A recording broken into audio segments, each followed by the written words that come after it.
Hello students, welcome to our Fatman study channel. कैसे हैं आप सभी? तो चलिए आज स्टार्ट करते हैं जामिया मिलिया इस्लामिया का क्लास 9th का एंट्रेंस एग्ज़ाम जो आज 29 मार्च को हुआ था। तो मैंने पेपर ले लिया है और सबसे पहले मैं मैथमेटिक्स को सॉल्व करूंगा एंड उसके बाद मैं पीडीएफ बना के साइंस एसएसटी इंग्लिश का भी आपको दे दूंगा। तो चलिए बिना देरी करे हम स्टार्ट करते हैं मैथमेटिक्स वाला पोर्शन। ठीक है, तो पहला क्वेश्चन है बच्चों, select the perfect square from the following number. तो क्वेश्चन आपने सुन लिया है, इसको लिखने की ज़रूरत नहीं है। Question number 51। अच्छा, मैं आपको बता दूं कि मेरे पास है सेट ए, मेरे पास है सेट ए। तो आपके क्वेश्चन नंबर अगर सेट डिफरेंट है, सेट किसी के पास बी होगा, किसी के पास सी होगा, किसी के पास डी होगा, तो हो सकता है कि मैं जो क्वेश्चन 51 पे पढ़ रहा हूँ वो उसका 56 पे हो, 55 पे हो, डिफरेंट पोजीशन पे हो सकता है। ठीक है, तो बस आप क्वेश्चन को सुनिए और समझिए। ठीक है, ताकि आप देख सकें कि कौन सा क्वेश्चन सॉल्व हो रहा है। तो 51 पे हमारा क्वेश्चन है select the perfect square from the following numbers. तो अब हम इसको सॉल्व करेंगे। ठीक है बेटा, देखिए इसमें ऑप्शन दे रखे हैं 20, 30 एंड 49। तो मैं समझता हूँ कि जिस बच्चे ने भी परफेक्ट स्क्वायर याद कर रखे होंगे 2 से लेके 30 तक या 25 तक एटलीस्ट, तो उसको तुरंत इसका आंसर समझ में आ गया होगा। ऑप्शन नंबर करेक्ट है सी, 49 इज द परफेक्ट स्क्वायर। ये परफेक्ट स्क्वायर किसका है बच्चों? ये परफेक्ट स्क्वायर है 7 का। यानी जब आप 7 का स्क्वायर करते हो तो आप कह सकते हो कि 7 का स्क्वायर क्या आता है बच्चों? 49। ओके, क्वेश्चन नंबर 52 है 2 digit number whose square end with digit 6। तो आप समझ सकते हैं कि ये क्वेश्चन भी बहुत आसान है, क्योंकि ऑप्शन को देख के आप समझ जाएंगे। इसमें ऑप्शंस दे रखे हैं क्वेश्चन नंबर 52 में। क्वेश्चन नंबर 52 में ऑप्शन ए है, ऑप्शन ए 67 है, ऑप्शन बी 13 है, ऑप्शन 43 एंड 24 है। तो ये 4 ऑप्शन थे। तो आप इन 4 ऑप्शन को देख के समझ जाएंगे कि किस इन नंबरों में से कौन सा 2 डिजिट का नंबर ऐसा है जिसका स्क्वायर करने पे आंसर में लास्ट डिजिट में यानी यूनिट डिजिट में हमारा क्या है, हमारा आ जाए 6। तो हमें पता है कि अगर हम लास्ट डिजिट का ही देखना चाह रहे हैं तो हम इनका लास्ट डिजिट ही स्क्वायर कर लेंगे। यानी कि 7 का स्क्वायर करेंगे तो क्या आएगा बेटा? 49। तो लास्ट डिजिट क्या आएगा इसका? 9। तो ये अपना आंसर नहीं होगा। ठीक है, 13 में अगर आप देखेंगे बेटा 3, अगर आप लास्ट में 3 को स्क्वायर करेंगे तो 3 स्क्वायर करने पे क्या आएगा बेटा? 9। तो ये भी क्या है? लास्ट डिजिट 9 हो गया। ऐसे ही अगर आप 43 का स्क्वायर करेंगे तो 43 में भी अगर आप लास्ट डिजिट देख रहे हैं तो लास्ट डिजिट क्या है बेटा आपका? 3। तो 3 का भी स्क्वायर करेंगे तो क्या आएगा आपका? 9 ही आएगा। ठीक है, अब आप देखेंगे 24 में लास्ट डिजिट क्या है? 4। तो 4 का स्क्वायर करने के साथ ही आपका क्या आ जाएगा बेटा? 16 आ जाएगा। इसका मतलब लास्ट डिजिट क्या आ गया?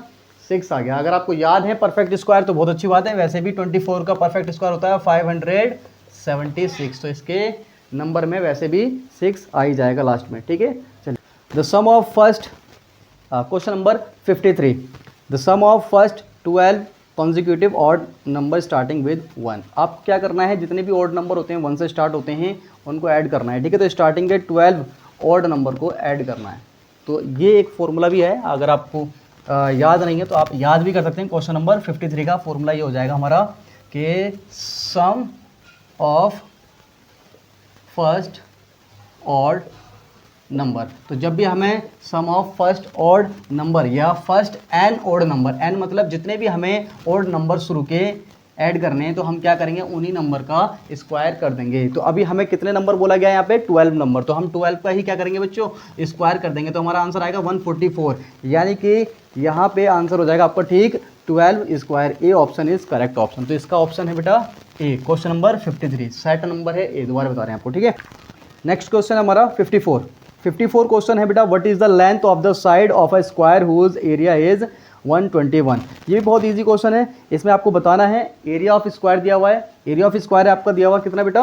121। तो आपको पता है area of square, area of square 121 दिया हुआ है। और एरिया ऑफ स्क्वायर यानी कि फॉर्मूला है आपका साइड इंटू साइड। तो साइड हम इसको ए कंसिडर कर रहे हैं तो हमारा आ जाएगा यहाँ पे 121। तो ए स्क्वायर इक्वल्स टू आपका आएगा 121। और ए की वैल्यू अगर आपको निकालनी है तो स्क्वायर वहाँ जाएगा, यानी कि रूट बनेगा बेटा 121। और 121 किसका स्क्वायर रूट है? 11 का। तो 11 इज द करेक्ट आंसर। तो बेटा इसमें आंसर है आपका 11 सेंटीमीटर उसकी साइड रही होंगी किसकी? स्क्वायर की। तो नेक्स्ट क्वेश्चन है हमारा क्वेश्चन नंबर 55। तो क्वेश्चन नंबर 55 है द करेक्ट एक्सप्रेशन ऑफ 27/343 यानी कि 343। 27 अपॉन 343। क्वेश्चन नंबर ए बेटा 55, सेट ए।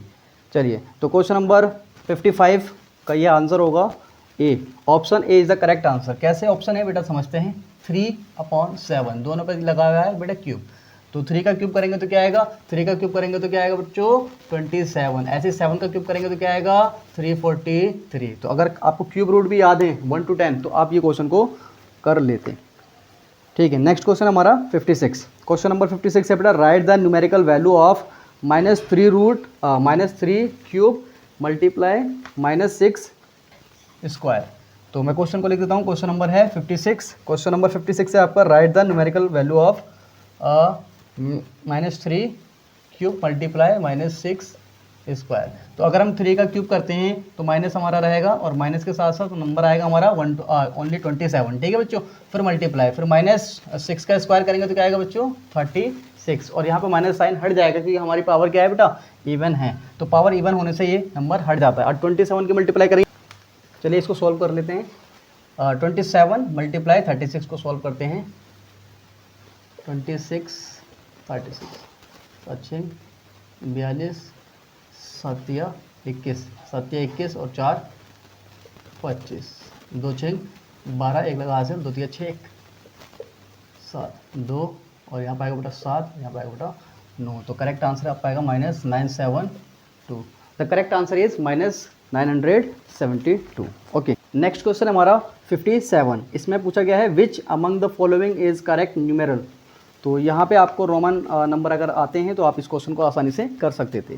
तो यहाँ बताना है कौन सा सही है, करेक्ट है। तो यहाँ पे option B is the correct answer. यानी क्वेश्चन नंबर 57 में अगर आप देखेंगे LXX और क्या है II, तो आप इसको समझ सकते हैं बेटा। L मीन्स होता है बेटा 50, और 50 के बाद ये 10 तो 50 एंड +10 यानी कि 60 70 72 इज़ द करेक्ट आंसर। और जितने भी ऑप्शन आपको दिख रहे हैं यहाँ पे ACD ये सभी गलत हैं। ठीक, क्वेश्चन नंबर 58 में आपको फाइंड करना है the diagonal of a rectangle always intersect at there. अगर ऑप्शन देखें तो कॉर्नर है, नहीं कॉर्नर नहीं है, क्वाड्रेंट नहीं है, पैरामीटर नहीं होगा, इसका मिड पॉइंट होगा बेटा। क्या होगा इसका आंसर मिड पॉइंट। यानी क्वेश्चन नंबर 58 का ऑप्शन नंबर डी है आपका मिड पॉइंट। तो mid point is the correct answer. 59 what is the shape of quadrilateral with all the angles equal to 90 degree. तो यहाँ बताना है ऐसा कौन सा क्वाड्रिलेटरल होता है जिसके सभी एंगल 90 डिग्री के होते हैं। तो आप इजीली देख सकते हैं हेक्सागन 6 साइड से बना होता है, पेंटागन 5 साइड से बना होता है, स्फीयर 3D फिगर है और जो कि गोल होता है। तो यहाँ पे एग्जैक्ट आंसर हो जाएगा 59 का सी ऑप्शन, जिसका नाम है रेक्टेंगल। क्या नाम है बच्चों rectangle. Question number 60। Question number 60 हमारा which among the following is not divisible by 9। तो 9 से कौन सा नंबर ऐसा है जो डिवाइड नहीं होगा। तो सिंपल सी बात है, 9 का डिविजिबिलिटी रूल कहता है कि पहले उन डिजिट का सम कर लो, और सम करने के बाद अगर वो 9 के टेबल में आते हैं या 9 से डिविजिबल हैं तो वो नंबर कंप्लीटली डिवाइड हो जाएंगे। तो हम देख लेते हैं 8 + 1 9 होगा, ये भी डिविजिबल है। 5 + 4 9 होगा, ये भी डिविजिबल है। 7 + 2 ये भी 9 होगा, ये भी डिविजिबल है। और ऑप्शन नंबर सी क्या है बेटा 6 + 9 जो कि 15 आएगा। ऑप्शन नंबर सी गलत है। ऑप्शन नंबर सी क्या है गलत, यानी कि 69 डिविजिबल नहीं है किससे 9 से। चलिए नेक्स्ट क्वेश्चन की बात करते हैं। Question number 61 if the second number in expression 7 × 17 is increased by 3 the difference between new and old value will be. तो क्वेश्चन नंबर 61 नोट कर लेते हैं यहाँ पे। क्वेश्चन नंबर 61 में आप समझ सकते हैं कि पहला नंबर है हमारा 7 मल्टीप्लाई, दूसरा नंबर है हमारा 17। जैसे मल्टीप्लाई करेंगे तो क्या आएगा बच्चों 119 17 7 119। तो अगर आपको टेबल याद है तो आप ऐसा स्मूथली जल्दी से कर लेंगे। ठीक है, अब कह रहे हैं कि जो सेकंड नंबर है उसमें आपको क्या करना है, ये जो सेकंड नंबर है इसमें आपको 3 ऐड करना है, यानी कि +3 करना है। जैसे ही आप +3 करते हैं तो क्या हो जाएगा नंबर 20। अब 17 क्या बन चुका है 20 बन चुका है। ठीक है बच्चों, तो 7 × 2 कितना आएगा बेटा 14। 1 0 आपका यहाँ पे लग जाएगा, यानी कि 140 बन जाएगा। ठीक है, अब आपको बताना है कि जो ये नंबर आए नए और पुराने इनमें डिफरेंस, इनका डिफरेंस बताना था। तो डिफरेंस करेंगे तो क्या आएगा बेटा 10 - 9 1 एंड 3 - 1 2, यानी कि आपका नंबर आ गया 21। तो 21 की अगर हम बात करें तो ये ऑप्शंस को देख के हमें समझना पड़ेगा कि कौन सा ऑप्शन इसमें सही है। पहला नंबर है, पहला ऑप्शन है 3 टाइम्स द सेकंड नंबर। तो क्या आपको लग रहा है 21 3 टाइम्स है? 17 का 3 टाइम्स होता है 51, यहाँ पे है 21, तो ये ऑप्शन गलत हो गया। ठीक है। ऐसे ही 7 टाइम्स द सेकंड नंबर, क्या इस नंबर का 7 टाइम है? नहीं। क्या इस नंबर का 7 टाइम्स द फर्स्ट नंबर, क्या फर्स्ट नंबर का 7 टाइम है? नहीं। ये है बेटा option number D. Option number D क्या कह रहा है आपका? 3 times the first number, 3 times the first number, यानी कि ये फर्स्ट नंबर से कितना ज़्यादा है? 3 टाइम्स। देखो बेटा 7 3 ज़ा 21, तो option number D is the correct option. 61 का आपका हो जाएगा डी, 61 का आपको हो जाएगा ऑप्शन। आइए क्वेश्चन नंबर 62 देखते हैं। तो क्वेश्चन नंबर है हमारा 62, जिसमें लिखा हुआ है expand 2x plus 6 whole cube. तो 2x प्लस 6 होल क्यूब, आपने अगर ये फॉर्मूला पढ़ा होगा a plus b cube whole cube, तो क्या होता है इसका आंसर? a cube plus b cube plus 3a square b plus 3ab square. ठीक है बच्चों, तो हमें क्या करना है यहाँ पे? पहला नंबर हमारा ये a हो जाएगा और ये हमारा हो जाएगा बेटा b। तो हम क्या करेंगे? 2x cube plus c plus b, यानी कि 6 हमारा हो जाएगा क्यूब, 6 क्या हो जाएगा हमारा? क्यूब हो जाएगा। इसके बाद हम क्या करेंगे बेटा? मल्टीप्लाई करेंगे 3 मल्टीप्लाई a हमारा क्या है? 2x, जिसका स्क्वायर करके मल्टीप्लाई करेंगे किससे? 6 से। फिर नेक्स्ट नंबर क्या है लास्ट? 3 इंटू a हमारा वही रहेगा 2x प्लस 6 का स्क्वायर। ठीक है बच्चों, तो यहाँ करेंगे क्या आएगा बेटा? 8x क्यूब, यहाँ करेंगे 216 हो जाएगा, प्लस 3 2 जा 2 को पहले स्क्वायर करना पड़ेगा, 2 2 जा 4, यानी 4 3 जा 4 3 12, 12 6 72, तो यहाँ पर आएगा बेटा 72x स्क्वायर। प्लस नेक्स्ट की अगर हम बात करें तो 3 2 जा 6 और 6 की मल्टीप्लाई करेंगे 36 से, 36 से करेंगे तो आपका आंसर आएगा 216, और साथ ही साथ x भी यहाँ पे आएगा। तो ये ऑप्शंस में मैच कर रहा है आपका 8x cube plus 216 72x square plus 216x, यानी कि option number A. Option number A is the correct answer. तो लिख लेते हैं क्वेश्चन नंबर 66, और सॉरी क्वेश्चन नंबर 63।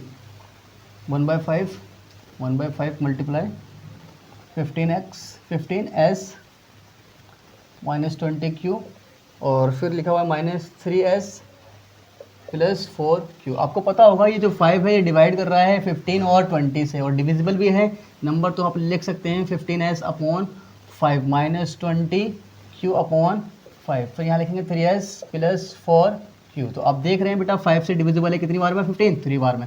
5 से डिविजिबल है 20 कितनी बार में? 4 बार में। तो यहाँ आएगा बेटा 3s minus 4q minus 3s plus 4q।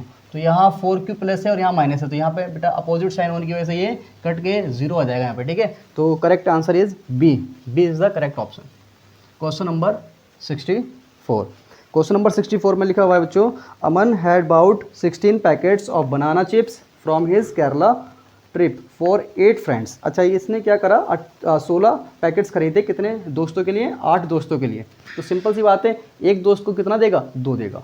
ठीक है, इफ़ 4 मोर फ्रेंड्स ज्वाइंड, अगर 4 और दोस्त आके इसमें ऐड हो जाते हैं, तो many packets of banana chips would be required in total two distribute among friends. तो बहुत से और उसको बनाना पैकेट्स लेने पड़ेंगे, चिप्स के पैकेट्स लेने पड़ेंगे। तो ये पूछा जा रहा है यहाँ पे कि उसको टोटल कितने लेने पड़ेंगे चिप्स के पैकेट। तो सिंपल सा आंसर है, 4 लोग और ऐड हो गए, तो एक दोस्त के पास कितने जाएंगे? 2 जाएंगे। तो 4 के पास कितने जाने चाहिए? 4 दूनी 8, तो 8 पैकेट और एक्स्ट्रा इसको लेने पड़ेंगे।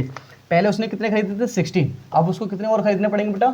8, तो कितने हो जाएंगे टोटल? 24। तो करेक्ट आंसर क्या होगा इसमें? ऑप्शन नंबर आपका हो जाएगा यहाँ पे ए is the correct option, 24।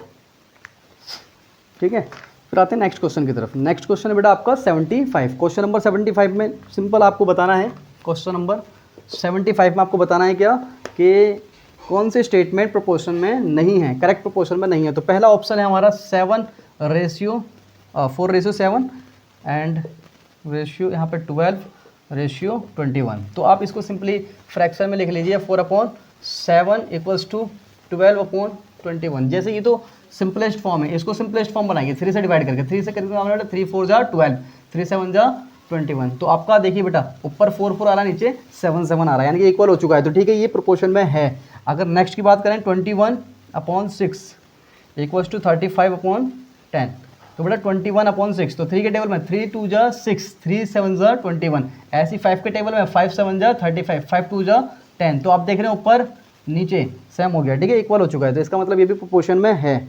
Next option है आपका सी क्या है? 12/18, 28/18। तो बेटा ये अलग है, क्योंकि देखो यहाँ पे नीचे सेम हो रहे हैं नंबर 18 आ रहे हैं, बट ऊपर डिफरेंट है, और अगर डिवाइड करोगे तो और डिफरेंट हो जाएंगे। इसका मतलब ये क्या है, प्रोपोर्शन में नहीं है। तो ऑप्शन आपका हो जाएगा यहाँ पे C, option number C is the correct answer. ठीक है बेटा। Question number 66, Ayesha had received 120 rupees from her father to buy 10 kilogram sugar. When she reached the shop, she found that 3 10 rupees coins were missing. With the remaining amount, how much sugar can she buy now buy? तो अब ये कितना खरीद सकती है बचे हुए रुपए में, यानी कि इसको पैसे दिए गए थे 120 कितने किलो चीनी लाने के लिए, 10 किलोग्राम चीनी लाने के लिए। ठीक है, अब इसके पास 10 रुपये के 3 सिक्के इसके मिस हो चुके हैं, जो कि आपके इसके पास कितने पैसे बचे होंगे, 120 में से 30 माइनस करके आएंगे आपके 90, तो 90 रुपये में से अब इसको कितने किलोग्राम चीनी मिलेगी। तो ये क्वेश्चन करने के लिए आप इसको यूनिटरी मेथड से कर सकते हैं। क्वेश्चन नंबर है आपका ये बेटा 66। क्वेश्चन नंबर 66 में आप कह सकते हैं कि पहले उसको मिले थे 120 रुपये कितने किलोग्राम चीनी के लिए, 10 किलोग्राम चीनी के लिए। ओके, तो 10 किलोग्राम चीनी आती थी 120 रुपये में। अगर हम बात करें 1 रुपये में कितनी चीनी आएगी, तो 1 रुपये में आएगी बेटा 10/120 किलोग्राम चीनी। इसको फ्रैक्शन में ही रहने दीजिए। ठीक है, अब आप समझिए बेटा, अब उसके पास कितने पैसे रह गए, 90 रुपीज़ रह गए, क्योंकि 30 रुपये उसके हो चुके हैं। अगर 90 रुपीज़ की बात की जाए तो 90 रुपीज़ में कितने किलोग्राम चीनी आएगी, तो 90 को मल्टीप्लाई करेंगे 10/120 से, यानी कि 90। ओके, तो बेटा 1 0 से 1 0 कट जाएगा, 9 10 90/12। ओके, 6 के टेबल में ये दोनों आते हैं, 6 2 12 एंड 6 15 तो 15/2, यानी कि आपका आएगा 7.5। तो ये आएगा बेटा एग्जैक्ट आंसर 7 किलोग्राम और 500 ग्राम, यानी कि 7.5 किलो चीनी अब उसके 90 रुपये में उसको मिलेगी। तो ये क्वेश्चन बहुत सिंपल था, आप यूनिटरी मेथड से इसको कर सकते थे। क्वेश्चन अच्छा, क्वेश्चन नंबर है find the factor of 16xy 24 -24x + 8y - 12। Factor हमें इनका करना है, फैक्टराइज करना है इनको। ठीक है, तो यहाँ लिखा हुआ है 16xy -24x + 8y - 12। आप इसमें आगे पीछे भी कर सकते हो टर्म को, अदरवाइज़ आप ऐसे भी करोगे तो कोई गलत नहीं होगा। लेकिन इसमें हम देख लेते हैं ऑप्शन के अकॉर्डिंग। ऑप्शन के अकॉर्डिंग हमें जो लग रहा है वो ये लग रहा है कि इसको इसके साथ करा गया होगा और इसको इसके साथ करा गया होगा। ठीक है, तो हम कर लेते हैं 16xy + 8y, ठीक है, -24x - 12। अब हम देख रहे हैं ऑप्शन में, ऑप्शन से ये पता चल रहा है कि यहाँ पे इन्होंने, वैसे तो इसमें 18 कॉमन है, लेकिन इन्होंने 18 नहीं लेके 4 लिया है। क्या लिया है इन्होंने, 4 लिया है। तो हम ले सकते हैं 4, और y कॉमन है, तो 4y को जब हम डिवाइड करेंगे 16 से तो कितना आएगा बेटा, 4x आएगा। ठीक है बच्चों, फिर हम 4y को 8y से डिवाइड करेंगे तो y से y कैंसिल, और फिर 4 के टेबल में 8 आता है 2 बार में। ठीक है बच्चों, फिर यहाँ देखिए माइनस कॉमन है तो माइनस आ जाएगा। फिर यहाँ पे क्या कॉमन है, 6 कॉमन है, तो 6 के टेबल में 24 आता है कितनी बार में बच्चों, 6 के टेबल में 24 आता है 4 बार में। यहाँ साथ ही साथ x भी आएगा। ठीक है, फिर माइनस माइनस होता है बेटा प्लस, 6 के टेबल में 12 आता है 2 बार में। तो बेटा आप देख पा रहे होंगे कि ब्रैकेट के अंदर हमेशा में क्या आना चाहिए, हमारा सेम आना चाहिए। ठीक है, तो हम कह सकते हैं 4x + 2, और जो ब्रैकेट के बाहर है आपका ये 4y और -6, इसको आप इस साइड लिख लेंगे। ठीक है, ये आपका हो गया फैक्टर। तो इसमें ऑप्शन है आपका बी, करेक्ट आंसर है बेटा। ये क्वेश्चन नंबर था 67 का आंसर है बी। ठीक है, नेक्स्ट क्वेश्चन बेटा क्वेश्चन नंबर 68। क्वेश्चन नंबर 68 में लिखा हुआ है, a clothing brand store offers to sell the products at 40% discount in the stock clearance sale, the customer will now have to pay only. Simple सी बात है, कहा गया है कि भाई कोई प्रोडक्ट है जिसपे 40% का डिस्काउंट दिया जा रहा है, और 40% के डिस्काउंट के बाद वो प्रोडक्ट कितने का उसको पड़ेगा यह बताना है। The customer will now have to pay only, उसको कितना पैसा देना होगा। ठीक है, चलिए पैसे यहाँ पे दिए नहीं गए हैं, तो ऐसे क्वेश्चनों में हम मान लेते हैं कि मार्केट प्राइस कुछ रखा गया होगा। ठीक है, MRP कह सकते हो आप। MRP मान लीजिए उसने 100 था, ठीक है, उस पर 100 रुपये लिखे हुए थे। डिस्काउंट देने के बाद आफ्टर डिस्काउंटिंग हम कह सकते हैं कि सेल कितने में कर दिया, यानी कि सेलिंग प्राइस उसका क्या रहा होगा, 40% डिस्काउंट। कितने % डिस्काउंट दे रहा है, 40% डिस्काउंट, तो 40 रुपये कम कर दिए जाएंगे इसमें, और वो सामान हमें कितने का मिल जाएगा, 60 रुपये का मिल जाएगा। सिंपल सा क्वेश्चन हो चुका है। ठीक है, अब यहाँ पे ऑप्शन में तो ऐसा है नहीं, फ्रैक्शन में बना रखा है उन्होंने, कहा है 3/5 of the original price of each product. तो ऐसे क्वेश्चन को सॉल्व करने के लिए हमें क्या करना पड़ेगा, हमें सेलिंग प्राइस अपॉन मार्केट या MRP रखना पड़ेगा। ठीक है, तो सेलिंग प्राइस हमारा क्या आ रहा है बेटा, 60 आ रहा है, हमारा सेलिंग प्राइस है 60, और हमारा मार्केट प्राइस क्या था 100। तो हम सॉल्व करेंगे, ये सॉल्व होने के बाद हमारा आ जाएगा कितना, 2 3 6, 2 5 10। तो यहाँ 3/5 आ चुका है, तो 3/5 इज द करेक्ट आंसर, यानी option A. Question number 69. For a library, a total of 12,000 books were purchased. The librarian found that about 7,920 books are written by Indian writers and rest by foreign writers. What is the percentage of books by foreign writers? तो simple सा question है, हम कर लेंगे आराम से. 69 question number है और क्वेश्चन नंबर में दिया हुआ टोटल बुक है आपकी कितनी बेटा? टोटल बुक कितनी है? 12,000. कितनी बेटा? 12,000 टोटल बुक है. ठीक है. और अगर हम बात करें इंडियन राइटर की, तो इंडियन राइटर की कितनी बुक है यहाँ पे?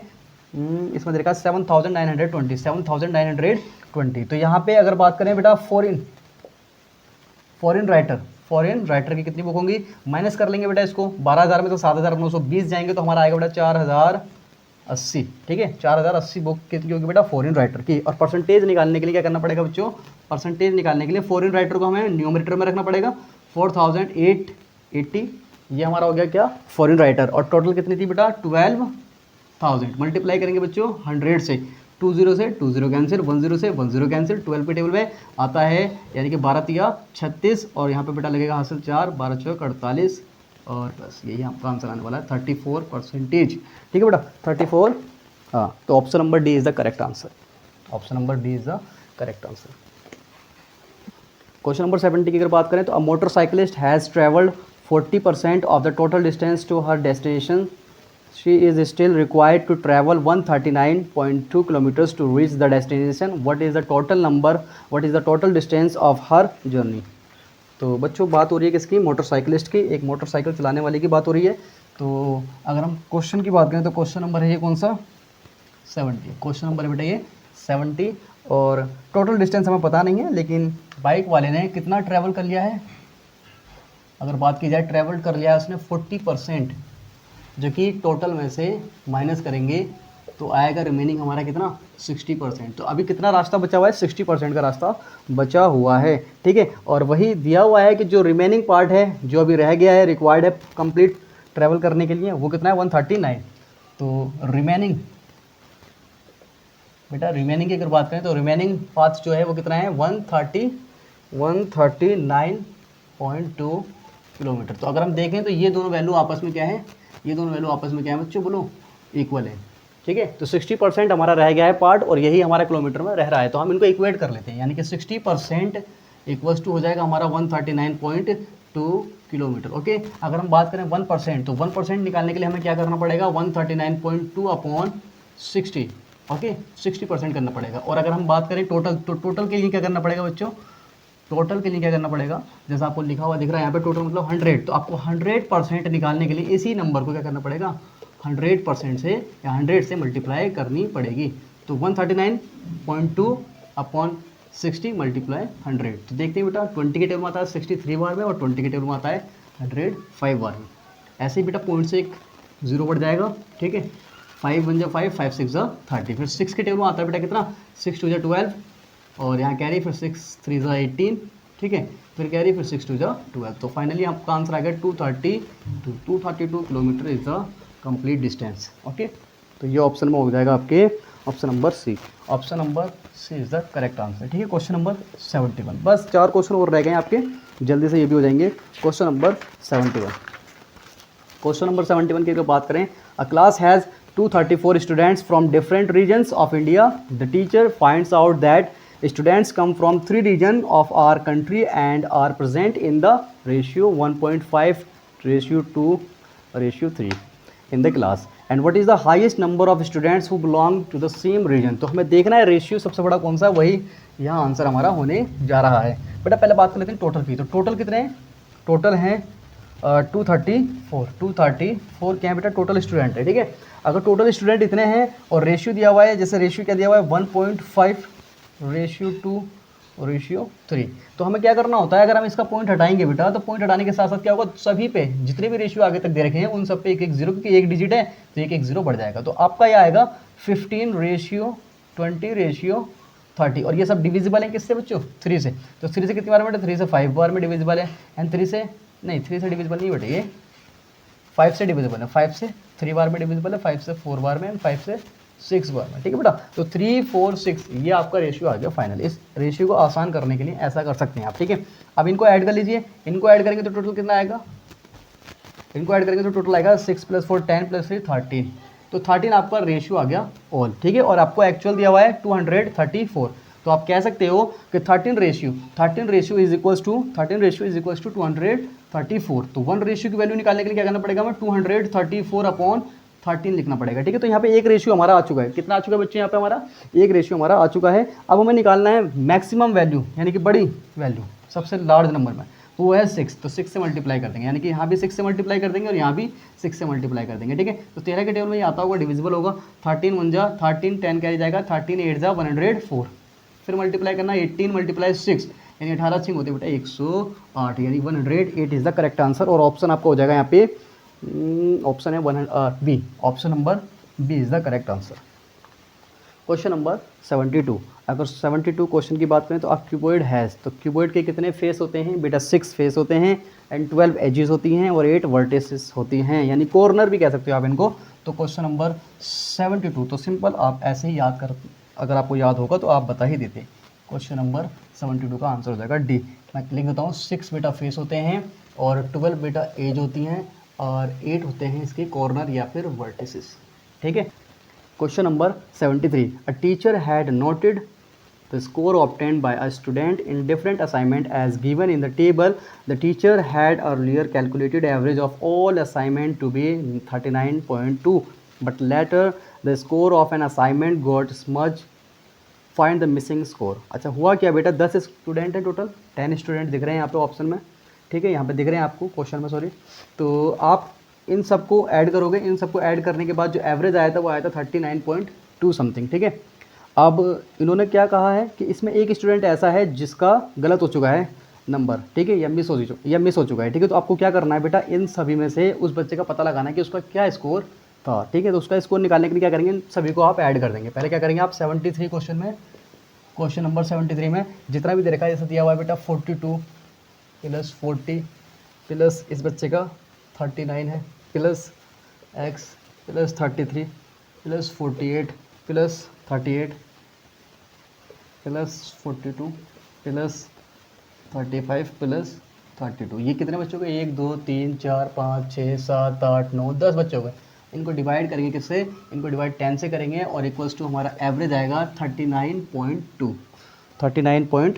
ओके, चलिए सॉल्व करते हैं। इन सबको ऐड करना पड़ेगा, पहले इन सबको ऐड कर लेते हैं। क्या आएगा हमारा ऐड करने के बाद, हमने ऐड कर लिया है ये 349 + x/10 इक्वल्स टू आएगा 39.2।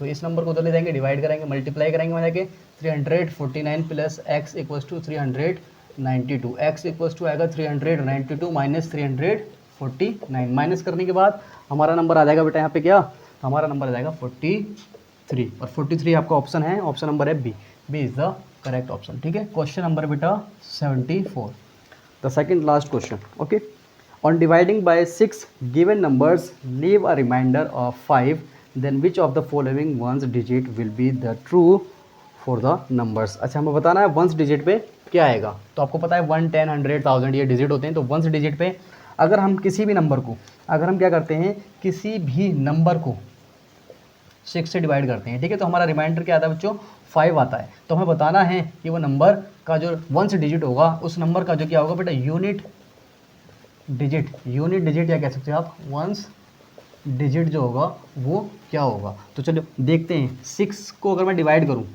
अगर मैं यहाँ पे ले लूँ 6 को डिवाइड करूँ किससे, 12 से, तो 12 से तो कंप्लीट डिवाइड हो जाएगा। तो हमारा क्या आएगा आंसर 0, यानी कि रिमाइंडर में हमारा 0 आएगा। तो हमें क्या करना होगा, 12 + 5 करना होगा, तभी तो हमारा 5 रिमाइंडर आएगा। तो 12 + 5 कितना होगा बेटा 17। 17 में क्या आ रहा है, 7 आ रहा है। तो 7 तो ऑप्शन में हमारा नहीं है। तो फिर हम क्या करते हैं, फिर हमारा दूसरा नंबर क्या है 18। 18 + 5 23। तो 23 अगर हम कहें तो 23 में क्या आ रहा है बेटा 3 आ रहा है। तो ऑप्शन में 3 कई जगह आ रहे हैं, तो हम 3 को नोट कर लेते हैं, ठीक है। एक तो नंबर हमारा 3 हो सकता है। चलिए फिर 3 के अलावा और क्या होगा, फिर हम देखते हैं 24 + 5। 24 + 5 होता है 29। 29 में कितना आएगा 9 आएगा। 29 की अगर हम बात करें तो इसमें 9 आ रहा है, तो 9 तो यहाँ पर ऑप्शन में नहीं है। तो फिर हम देख लेते हैं, और ऐसे हम कर सकते हैं 30 + 5 35 होता है। 30 + 5 35 होता है। तो 5 क्या है बेटा, एक डिजिट आ चुका है फिर भी। तो हमें दिख रहा है ऑप्शन नंबर ए, यानी कि 3 और 5 यानी कि option number A. Question number 75 is the last है बेटा। चलिए क्वेश्चन नंबर 75। क्वेश्चन नंबर 75 है the process of cutting a figure into pieces and rearranging them to get a different figure of equal area is called. तो बताना है इसका simple ये definition है डिसेक्शन। क्या आएगा इसका answer? Dissection, option number C. 75 का C is the correct answer. चलिए तो बेटा आज हमने क्वेश्चन नंबर 1 to 25 यानी कि total 25 question Jamia 9th entrance के मैथमेटिक्स वाले पार्ट के सॉल्व किए हैं। और अगर आपको और भी पार्ट देखने हैं इसके, तो मैं इसके बाद इन सभी पार्ट को मैं ऐड करके PDF की फॉर्म में आपको दे दूँगा। ठीक है, चलिए धन्यवाद, थैंक यू।